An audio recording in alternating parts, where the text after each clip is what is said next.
After starting this module, you shall be able to know about advertising and its welfare effect, impact on price, demand, cost and sales. Learn about the interaction between advertising and market structure. Evaluate effect of advertising on price competition. Advertising is a form of communication used for passing on business information to the existing and potential customers. The information is usually related to the firm, quality of its product, place of availability of its product, etc. It is necessary both for the sellers as well as customers. However, it is more important for the sellers as it serves as a means for them to convey all relevant information about their product. Present-day producers usually indulge in large-scale production, and it is difficult for them to market their products without advertising. It serves as a supplement to the firm's personal efforts of selling the product. Importance and relevance of advertising has become more significant in the recent times with more severe competition and changing technologies. Customers' choice, taste and preference keep changing at a very fast rate. Thus, understanding advertising, its impact on price, demand, cost and sales become very essential. In addition, to have a better understanding of the effect of advertising, it is also important to assess the interaction between market structure and advertising and effect of advertising on price competition. Let's start the discussion with the meaning of advertising. It refers to expenditure by the firm to promote sales of its product and services. The expenditure includes the payment for the space in print and electronic media like radio, televisions and websites. Promotional activity like special display or offers in shops and commercial shows also forms the part of advertising. The main objective is to have impact on the consumer's choice so that they decide in favor of the product and services provided by the advertisers. Two major roles of advertising have been identified by the economist. Firstly, it provides the information based on facts to the consumers about the nature and characteristics of the product, its price and availability, or the informative advertising. Secondly, it persuades the consumers to decide in favor of a specific product or service by highlighting and emphasizing the quality of the product or associating it with lifestyle or a celebrity or persuasive advertising. The later one makes an attempt to pursue or motivate the consumers to buy the product without taking the pain to supply any useful or additional information to the consumer like characteristics of the product, price, availability and location of the store. Most of the television advertisements fall in this category.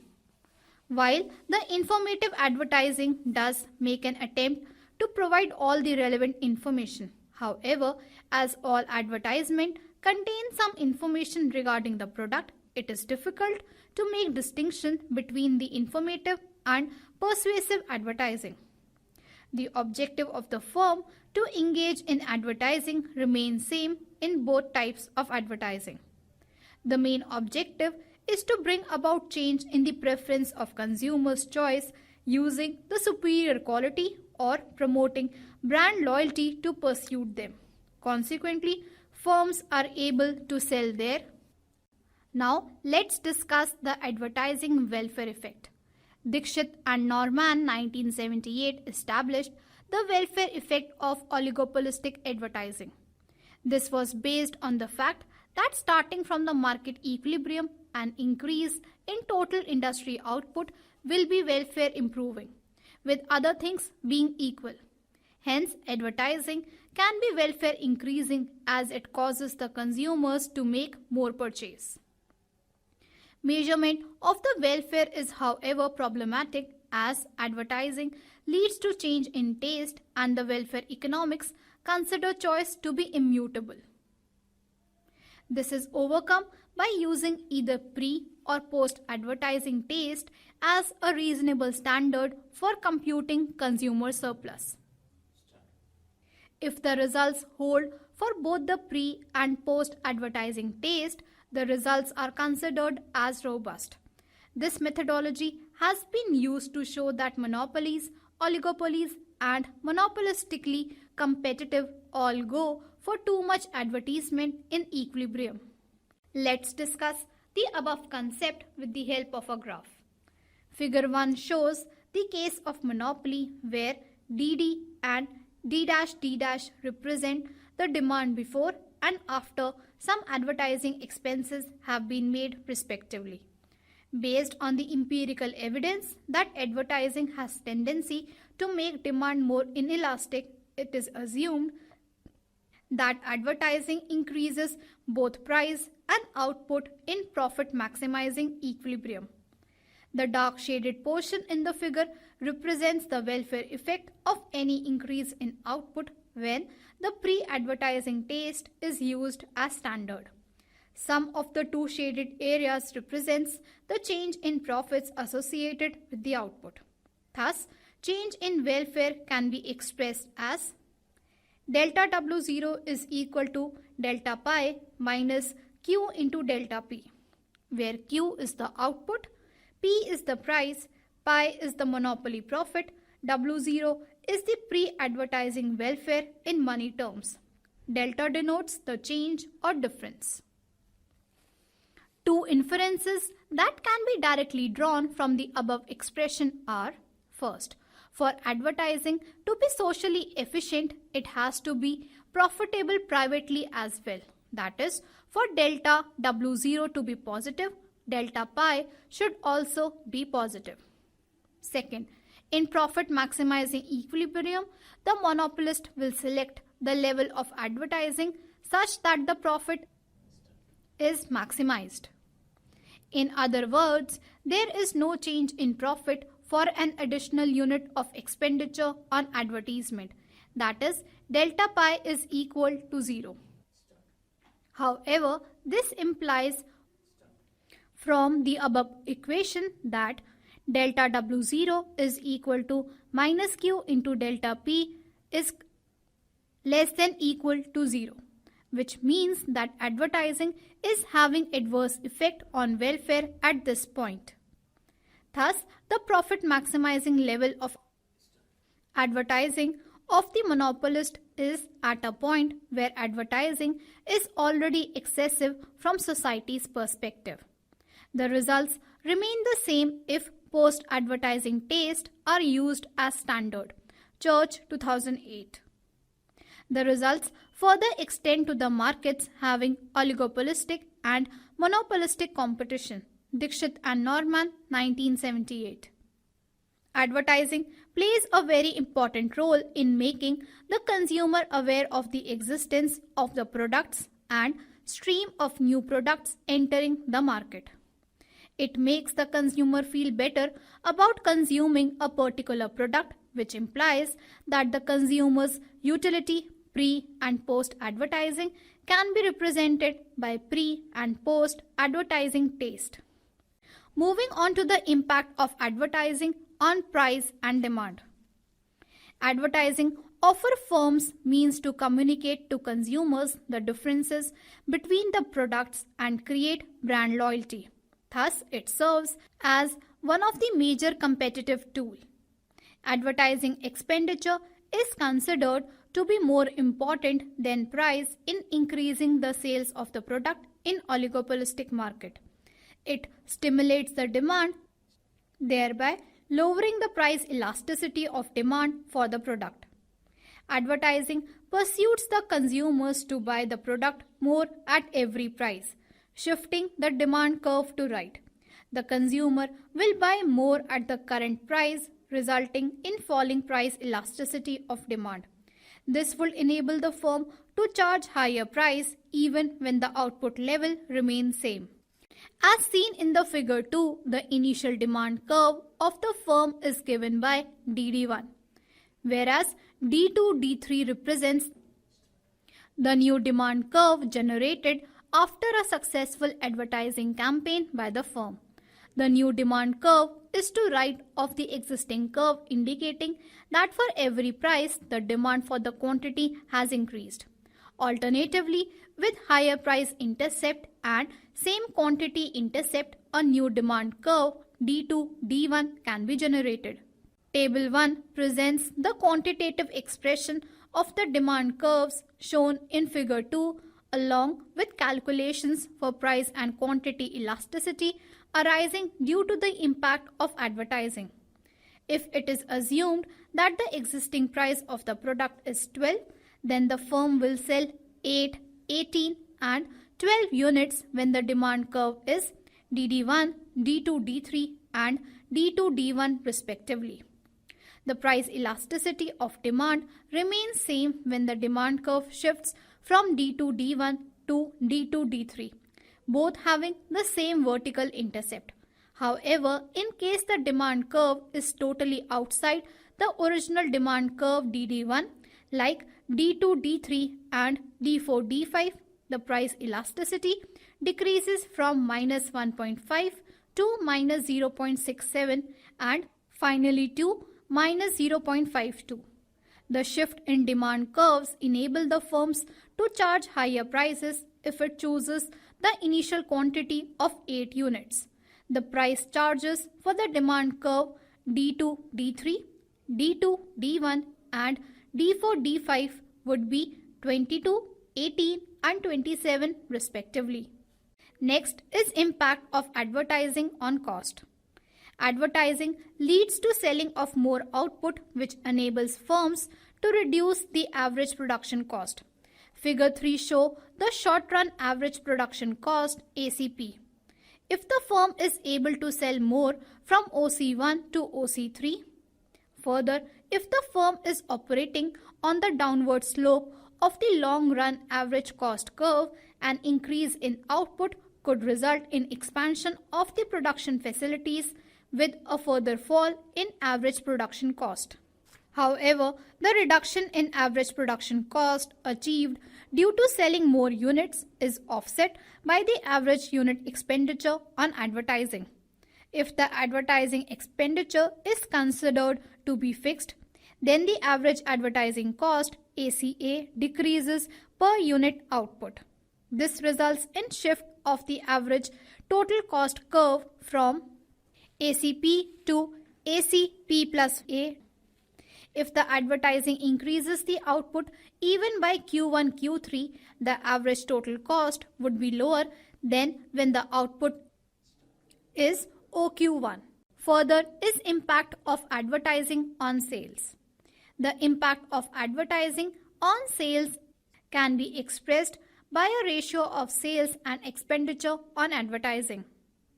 This can be measured as S upon A, where S represents the total sales revenue and A is the total expenditure on advertising.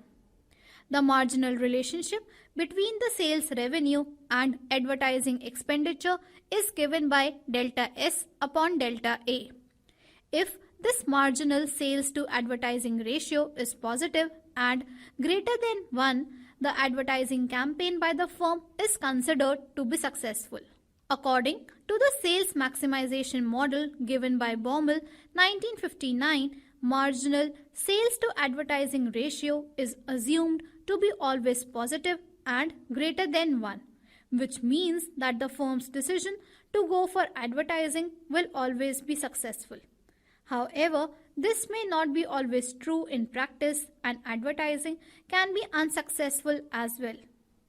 This can be interpreted in two ways. Advertising to sales ratio between 0 to 1 would mean that the sales revenue had increased, but it is less than the increase in advertising expenditure, and a negative sales to advertising ratio is indicative of decline in sales with an increase in advertising expenditure.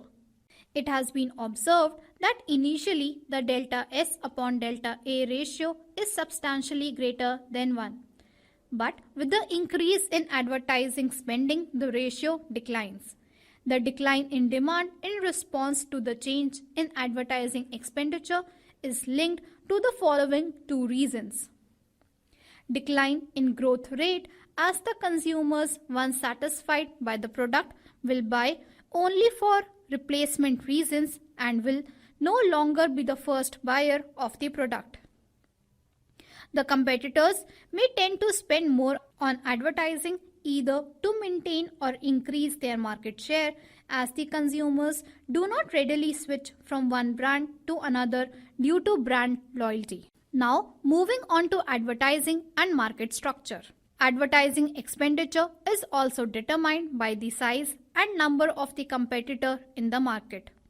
In a perfectly competitive market, advertising will be unnecessary for a firm that sells a homogeneous product, whereas a monopolist will rarely need to advertise as consumers have no other choice for the product. The monopolist may require advertisement to increase the sale of its particular product rather than products in general. Thus, advertising can be used as a competitive tool in a market structure that ranges from monopolistic competition to duopoly, where products are differentiated and also there are relatively few competitors. Demand for product is expected to be more price inelastic in a monopolistically competitive market. This is because in such market, products are differentiated. That is, there are large number of competitors in the market and product of each firm is not a perfect substitute of others. Based on the analysis of Dorfman and Steiner, it can be concluded that in such market, the advertising to sales ratio would be higher. The same applies to a monopolistic market with differentiated products also. Thus, it can be concluded that it is likely that advertising to sales ratios will be high in imperfectly competitive markets with differentiated products and low in competitive markets and monopoly. Another major issue associated with advertising and market structure that needs attention is the way in which the firm's advertising to sales ratio or advertising intensity and price elasticities vary with market structure.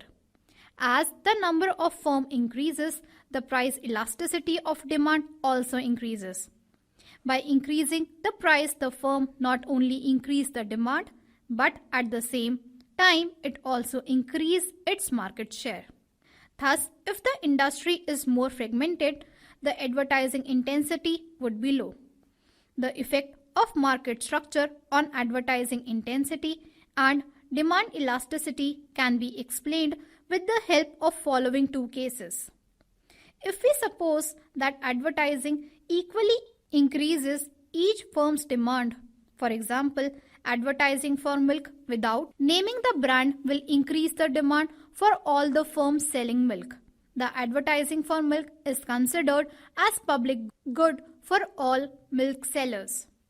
If we assume that the demand is fixed and independent of the advertising, the only effect that it will have on the firms is shifting of the demand across the rival firms. For example, when there is competition between the branded and corresponding generic drugs, here advertising does not intend to encourage consumers to buy more quantities of the drug, but it simply switches their choice between branded and generic drugs. In this case, the advertising elasticity increases as the number of firms increases.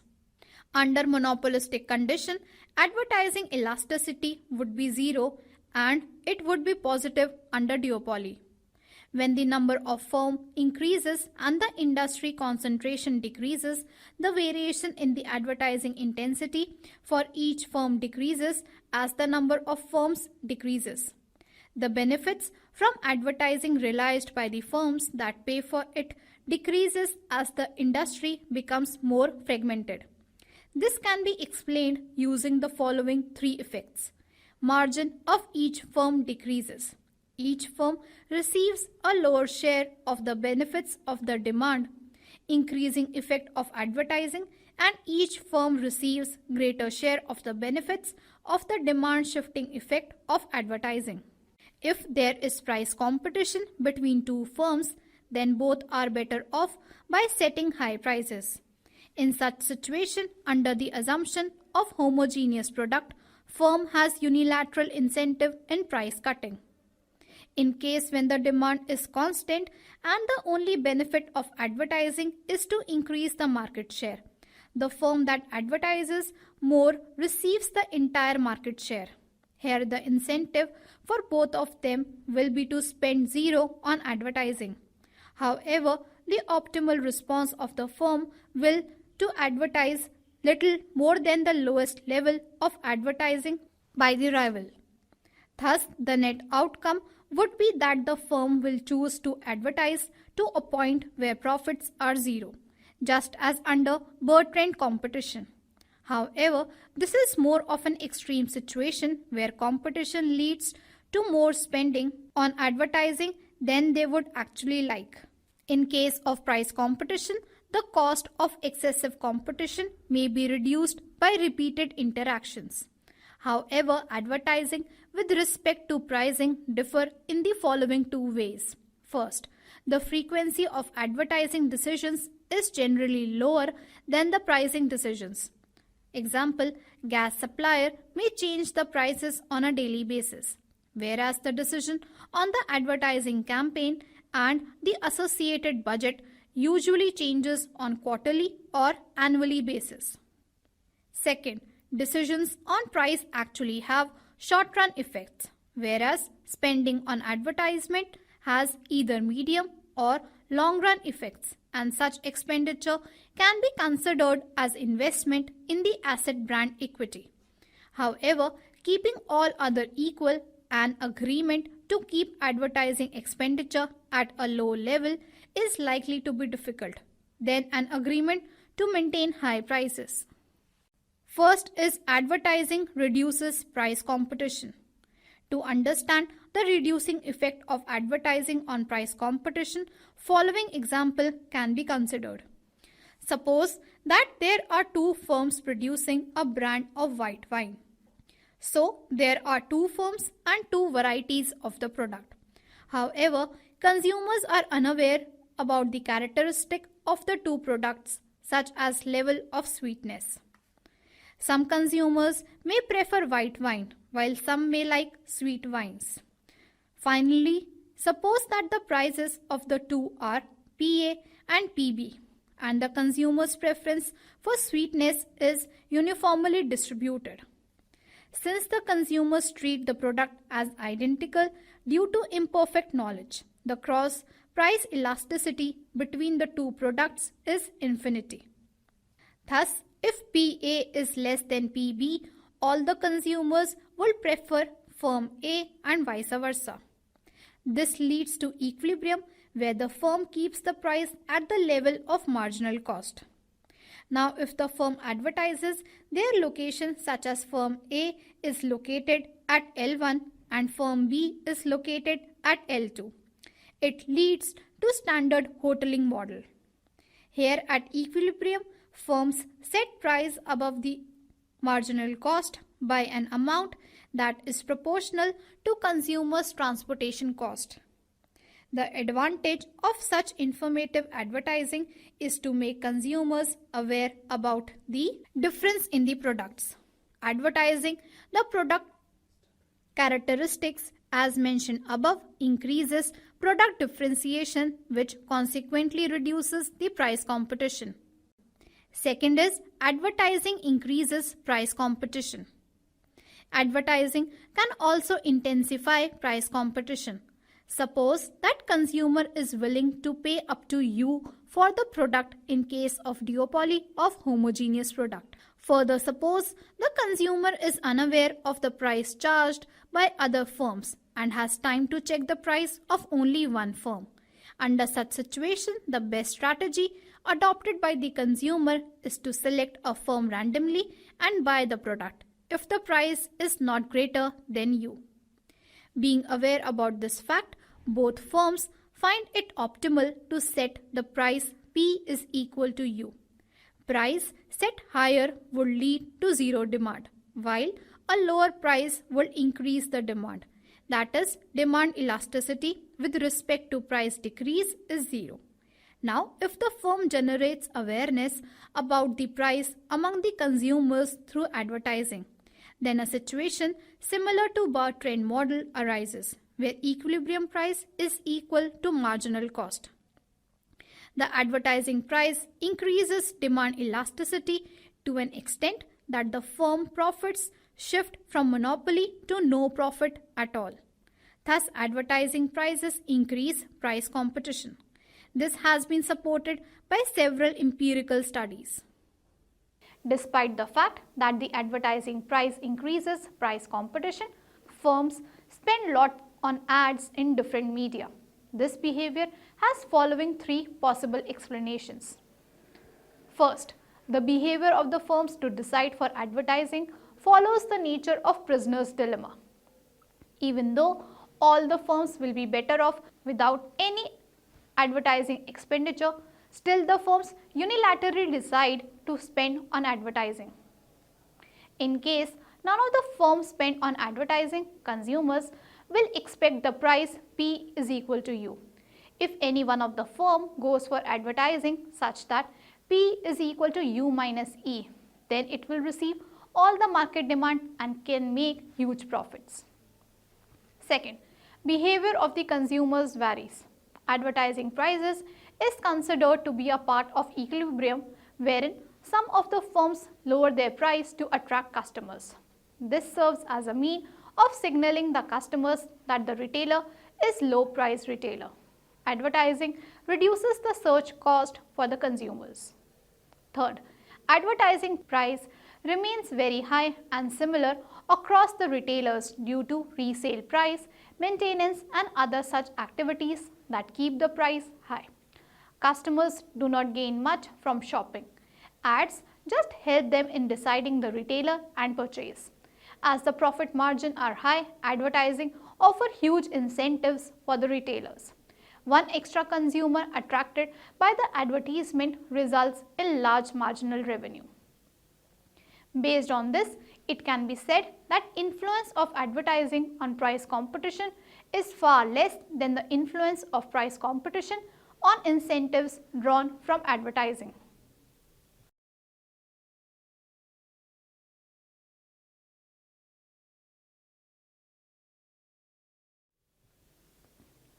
Let's summarize the discussion we have done so far. Advertising refers to expenditure to promote sales of product and services. The main objective is to influence customers' choice in favor of the product and services provided by the advertisers. Two major roles of advertising: provide the information about the nature, characteristics and availability of the product, known as informative advertising, and persuade the customers to decide in favor of a specific product, known as persuasive advertising. In an oligopolistic market, advertising stimulates the demand, thereby lowering the price elasticity of demand for the product. Advertising leads to selling of more output, which enables firms to reduce the average production cost. A positive marginal sales to advertising ratio represents a successful advertising campaign. The size and number of the competitor in the market determines advertising expenditure. It is used as a competitive tool in a market structure ranging from monopolistic competition to duopoly, where products are differentiated and also there are relatively few competitors. Advertising intensity will be high in imperfectly competitive markets with differentiated products and low in competitive markets and monopoly. Advertising the product characteristics increases product differentiation, reducing the price competition. The advertising price increases demand elasticity to an extent that the firm profits shifts from monopoly to no profit at all. This increases price competition.